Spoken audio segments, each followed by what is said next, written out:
The sail that Indian diplomacy, statecraft need.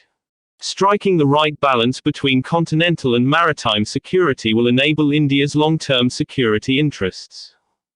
When Prime Minister Narendra Modi hosts the 5 Central Asia leaders at the Republic Day parade on January 26, it will send a strong signal of the new prominence of the Central Asian region in India's security calculations. In 2015, Mr. Modi visited all the 5 Central Asian states. Recently, National Security Advisor Ajit Doval and External Affairs Minister Jaishankar also hosted their Central Asian counterparts in Delhi. The collapse of American military power in Afghanistan, the subsequent takeover of Kabul by the Taliban and the consequent rise in the influence of Pakistan and China are developments of high concern for India's continental security interests. While the Republic Day invitation is significant symbolically, in substance, however, hard work lies ahead. India's continental strategy, in which the Central Asian region is an indispensable link, has progressed intermittently over the past 2 decades, promoting connectivity, incipient defense and security cooperation, enhancing India's soft power and boosting trade and investment. It is laudable, but as is now apparent, it is insufficient to address the broader geopolitical challenges engulfing the region. Focus on Eurasia. China's assertive rise, the precipitous withdrawal of forces of the United States North Atlantic Treaty Organization (NATO) from Afghanistan, the rise of Islamic fundamentalist forces, the changing dynamics of the historic stabilizing role of Russia most recently in Kazakhstan, and related multilateral mechanisms, the Shanghai Cooperation Organization (SCO), the Collective Security Treaty Organization, and the Eurasian Economic Union, have all set the stage for a sharpening of the geopolitical competition on the Eurasian landmass. This competition is marked by a weaponization of resource and geographical access as a form of domination, practiced by China and other big powers. To meet this challenge, evolving an effective continental strategy for India will be a complex and long-term exercise. Some course correction. India's maritime vision and ambitions have grown dramatically during the past decade, symbolized by its National Maritime Strategy, the Security and Growth for All in the Region (SAGAR) initiative for the Indian Ocean region and major initiatives relating to the Indo-Pacific and the Quad, in which maritime security figures prominently. This was perhaps an overdue correction to the historic neglect of India's maritime power.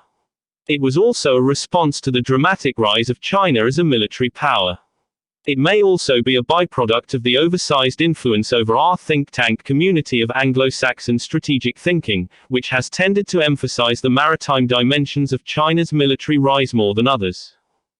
The US is a preeminent naval power, even more so in the Indo-Pacific region, and defines its strategic preferences in the light of its own strengths. That said, maritime security is important to keeping sea lanes open for trade, commerce and freedom of navigation, resisting Chinese territorial aggrandizement in the South China Sea and elsewhere, and helping littoral states resist Chinese bullying tactics in interstate relations. However, maritime security and associated dimensions of naval power are not sufficient instruments of statecraft as India seeks diplomatic and security constructs to strengthen deterrence against Chinese unilateral actions and the emergence of a unipolar Asia. The Chinese willingness and capacity for military intervention and power projection are growing far beyond its immediate region. Its rise is not merely in the maritime domain. It is expanding on the Eurasian continent, its Belt and Road Initiative projects in Central Asia up to Central and Eastern Europe and the Caucasus, undercutting traditional Russian influence, its gaining access to energy and other natural resources, and its dependency creating investments, cyber and digital penetration and expanding influence among political and economic elites across the continent. The American military footprint has shrunk dramatically on the core Eurasian landmass, though it has a substantial military presence on the continental peripheries. Bulwarks against Chinese maritime expansionist gains are relatively easier to build and its gains easier to reverse than the long-term strategic gains that China hopes to secure on continental Eurasia. Like association of Southeast Asian nations, ASEAN, centrality is key to the Indo-Pacific. Centrality of the Central Asian states should be key for Eurasia. Border, connectivity issues. India's partition and the emergence over the past 6 decades of a persistent two-front threat from Pakistan and China set the stage for a tough continental dimension of our security.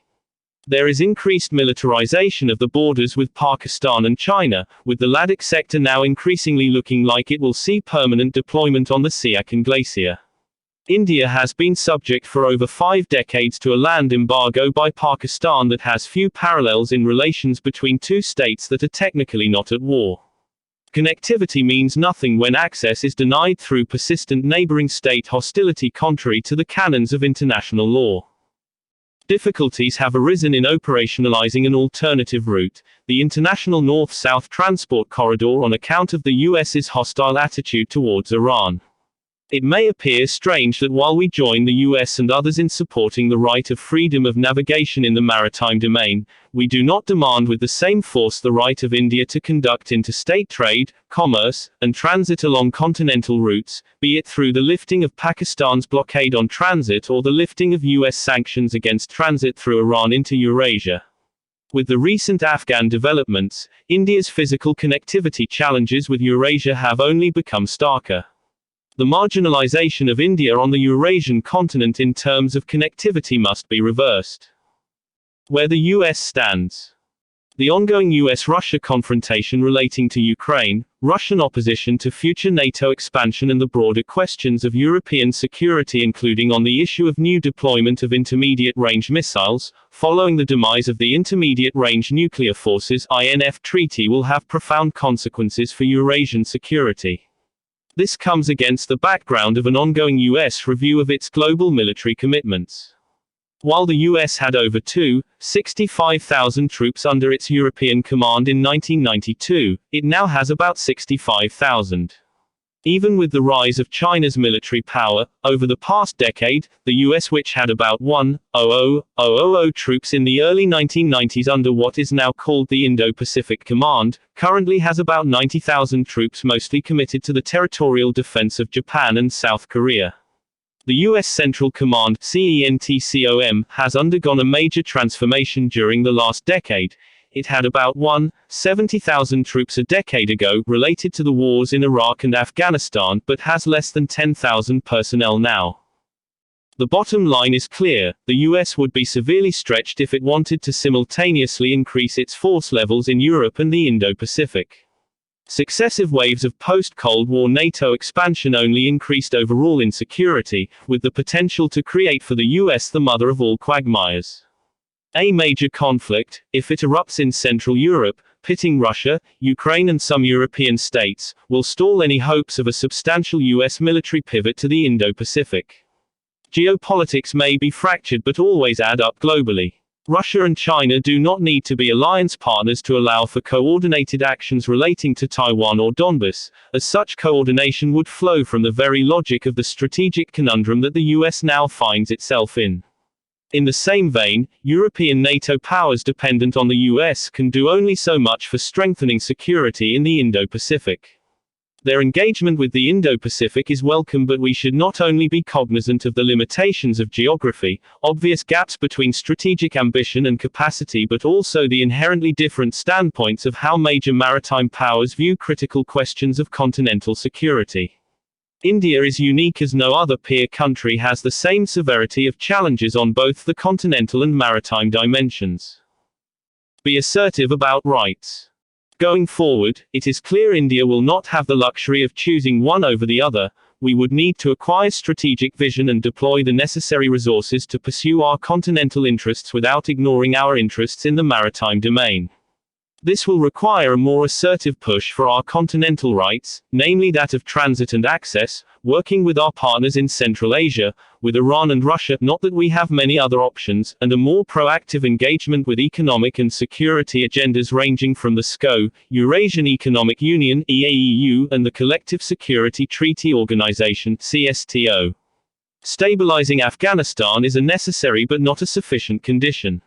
Striking the right balance between continental and maritime security would be the best guarantor of our long-term security interests.